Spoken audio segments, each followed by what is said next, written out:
안녕하십니까. 깜나라 조진국 시간입니다. 오늘은 시작과 함께 인사를 드립니다. 어제 기사를 통해서 홍준표 시장의 청문 홍답, 청년이 묻고 홍준표가 답한다. 청문 홍답을 우연히 보면서 제 눈을 의심했었습니다. 그래서 바로 제목도 협업 사기꾼 김의겸, 주안골 담는 홍준표 이렇게 달았습니다. 그런데 어젯밤 기사가 오늘 새벽에는 사라졌습니다. 삭제가 된 것인지 아니면 내린 것인지 저는 알 수가 없지만 아무튼 오늘 새벽부터는 볼 수가 없었습니다. 홍준표는 자신의 정치 플랫폼인 청년의 꿈에 청문 홍답 코너에서 여러 가지 올라온 질문 가운데서 두 개를 선택해서 올린 바 있었습니다. 그리고 거기에 답을 했었죠. 얼마나 많은 질문들이 올라왔는지 저는 알 수가 없지요. 홍준표가 필요한 질문만을 받아가지고 이 코너에 올리고 거기에 적당한 답을 올린다고 하니까 저희들은 그 수준에서 이해할 뿐 아니겠습니까? 내용의 과정과 답변도 일반적으로 홍준표가 말하는 것 이외에는 저희가 알 수가 없습니다. 질문의 내용은 이런 것이었습니다. 한마디로 윤석열 대통령에게 비판적인 사람이었다는 것은 바로 알 수가 있었습니다. 대선 후보의 경쟁자인 홍준표의 입장에서는 윤 대통령을 적극적으로 지지하는 사람을 자기 질문자로 선택할 리는 없었겠고, 자기를 옹호하고 자기를 지지하니까 질문을 받아서 답을 했다는 것은 당연하지 않겠습니까?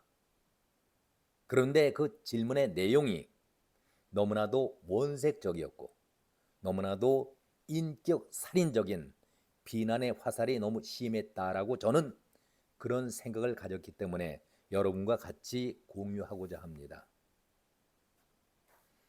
앞에서 말씀드렸듯이 그 질문의 내용이 강하고 수위가 높았다. 아니 그런 표현보다는 강하고 수위가 높다는 표현보다는 인격 살인적이었고 원색적인 비난이었습니다. 물론 홍준표를 좋아하니까 윤석열 대통령을 비난할 수는 있습니다. 저는 충분히 있다고 생각을 합니다.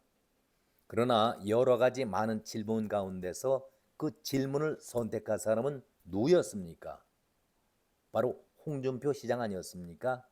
속된 말로 자기 입맛에 맞는 그런 질문을 선택해서 거기에 자기의 의견, 답변을 보내는 것 아니겠습니까? 그렇다면 홍준표가 선택한 100% 자기의 주관적인 선택이었고 자기의 생각을 담아서 답변을 하는 것 아니겠습니까? 내용은 한마디로 그렇습니다. 바로 사라졌기 때문에 그 내용을 정확하게 제가 인용을 할 수는 없지만은 국민의힘은 희망이 없다. 기대할 수도 없다. 윤석열 대통령은 거짓이다. 그의 정책에 기대할 수도 없고 내년 총선거도 기대할 수가 없다. 한마디로 원색적으로 비난하면서 저주의 비난을 퍼부은 것이죠. 홍준표를 지지하는 것은 좋지만 지금 국민의힘과 대통령을 공격할 때에 과연 답변하는 홍준표의 자세가 이러해야 되는지 저는 궁금해하고 의아해합니다. 물론 본인의 질문이 대통령을 미워하고 할 수 있습니다. 누구나가 다 비판의 자유가 있으니까 가능합니다. 그런데 홍준표가 대응하는 그 논리가 너무나도 당의 원로로서 중견으로서 중진으로서 너무나도 비겁한 그런 답변이었습니다. 홍준표는 이러한 질문에 대해서 답변을 이렇게 합니다. 나는 총선에 관여 못하게 당원권 정지가 되어 있어요. 나는 총선 관여 못하게 당원권 정지가 되어 있어요.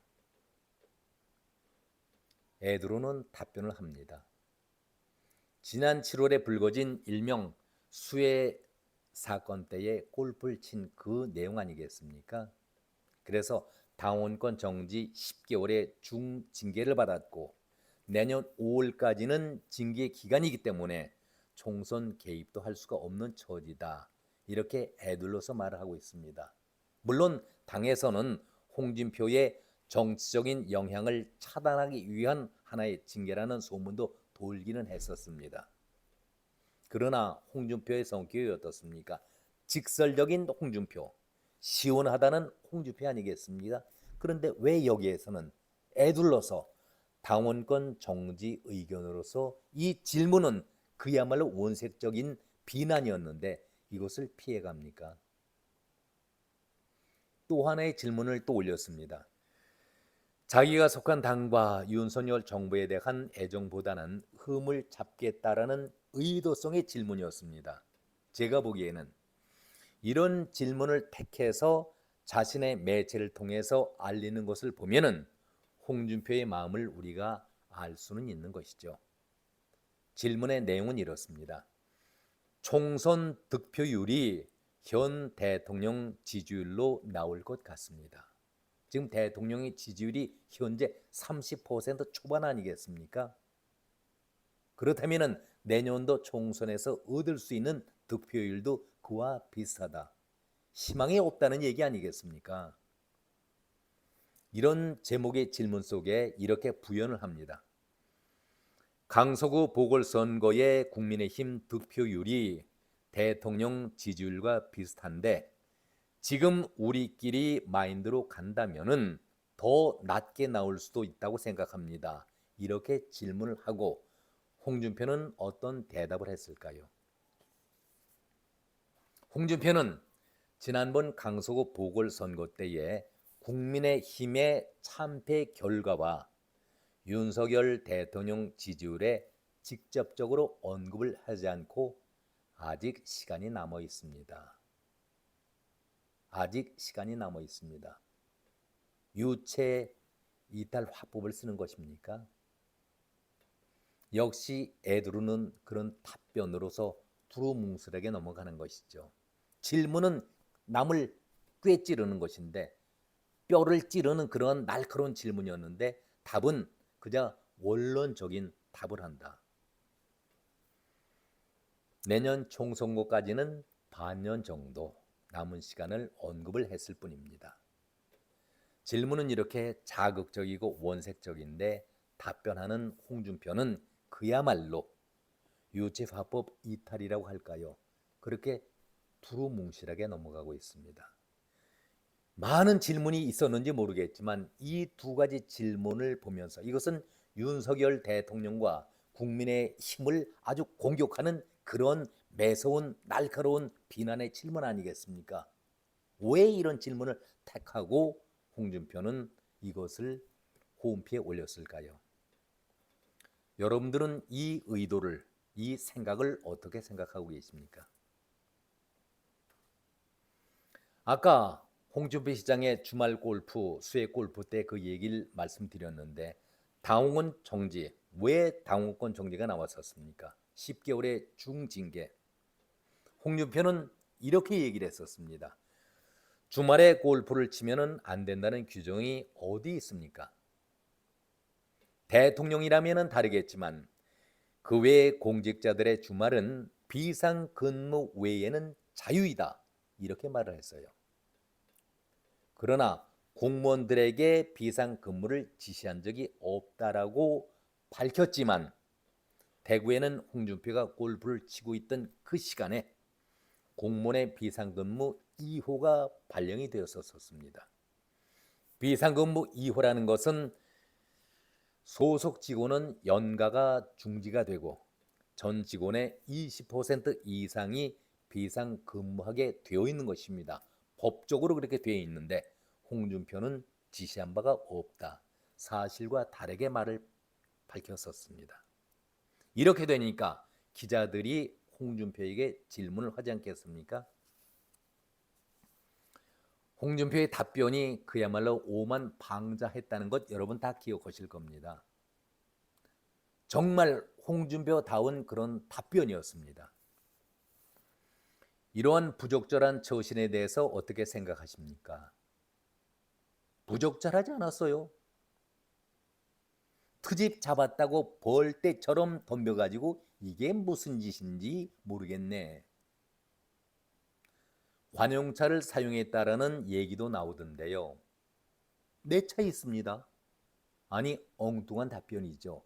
자기 차 있는 것을 물어본 것이 아니라 그 골프장에 개인적으로 사용한 그 차가 관용차가 아니었느냐, 그것을 물어보는데 엉뚱하게 자기 차 집에 있다는 것을 왜 얘기를 합니까? 발끈합니다. 아파트 모양입니다. 곧받아서 어떻게 권위주의 시대의 정신으로 그렇게 그런 질문을 할 수 있습니까? 정색을 하면서 화를 내면서 차를 타고 떠났습니다. 기억하실 겁니다. 홍준표 시장 하면은 늘 시원하다, 거침이 없다라 그렇게 얘기를 많이 합니다. 그래서 홍카콜라라는 별명도 듣고 있지 않습니까? 칭찬의 소리를 많이 듣습니다. 그러나 그를 따르는 사람은 젊은 층들이 분명히 많기는 하지만 전체적으로 볼 때에 과연 홍준표를 대부분 지지하고 좋아하느냐, 거기에는 의문 부호가 달립니다. 물론 좋아하는 사람 젊은 층들이 많기는 하지만 늘 자기 중심적이고 자기 개성이 강하다 보니까 남을 인정하려 하지 않습니다. 그래서 자신을 따르는 젊은 층들은 많을 수는 있겠지만은 정치인으로서는 정치적인 동지가 별로 눈에 띄지 않는다. 찾아보기가 힘들다. 정치를 하는 사람에게 이것은 절대적으로 강점이 아니라 단점, 약점 아니겠습니까? 왜 이렇게 곤란한 시기에, 당이 정말 어려운 시기에 자기 홍보창을 통해서 당과 윤 정부에 대해서 비난의 화살을 질문자에게 돌리면서 자기는 빠지는 그런 수법을 이용했을까요? 저는 참 이해할 수도 없었고 정말 뭐라고 답변해야 될지, 뭐라고 설명해야 될지 답답할 뿐입니다. 홍준표에게는 분명히 야심이 있을 겁니다. 대통령에 대한 꿈을 버리지는 않았겠죠. 그는 국민의 힘과 대통령에 대한 지도가 지금 이제 많이 떨어져 내려가고 있지 않습니까?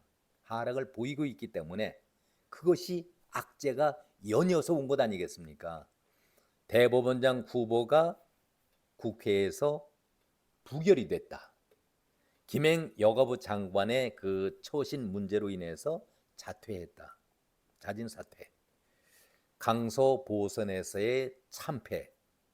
그리고 이재명, 상대당의 이재명은 영장 기각으로서 다시 소생해서 살아난 그런 기분을 보이고 있는데 당 안팎으로 참 커다란 아픈 문제들이 연이어서 악재가 나오고 있는 이런 시점 아니겠습니까? 그래도 홍준표라면은 이럴 때에 어떤 자세, 어떤 모습을 보였어야 할까요? 그런데 홍준표가 이런 틈새를 노려서 자신의 정치적 지반을 넓히려는 방법이 정말 너무나도 유치한 것 아니겠습니까?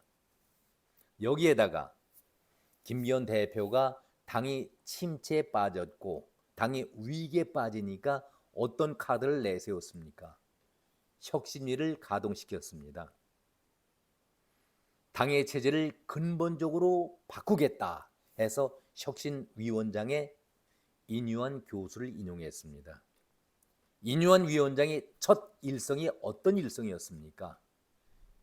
이건희 회장이 말하던 마누라와 아들만 자식만 빼고는 다 바꿔라. 모든 것을 다 내려놓고 새롭게 시작을 해보자. 통합으로 한번 나가보자. 이런 얘기했을 때에 본인의 입장에서는 좋은 얘기로 들리지는 않았겠죠. 원로이고 중견이고 당의 큰 어른 아니겠습니까? 그래서 이러한 유치한 방법을 썼는지는 모르겠지만 아무튼 이번에 홍준표의 이런 발언, 이런 대답은 결코 많은 팬들로부터 박수를 받지는 못하리라 그런 생각을 가져봅니다. 당이 혼란 시기라고 최대위라고들 다들 말들 하고 있는데 선당 후사의 자세가 필요하다고 입만 열면서 다들 얘기하고 있는데 왜 이런 시점에서 홍준표는 당과 윤석열 대통령을 향해서 굳이 이런 말을 했을까요? 정말 저는 이해할 수 없다는 말씀을 여러 번 드렸었는데 당의 위기라면은 당의 중견이고 중진이고 대통령 후보까지 나섰던 당 대표를 2번씩이나 했던 당의 원로 아니겠습니까? 힘을 모아야지요.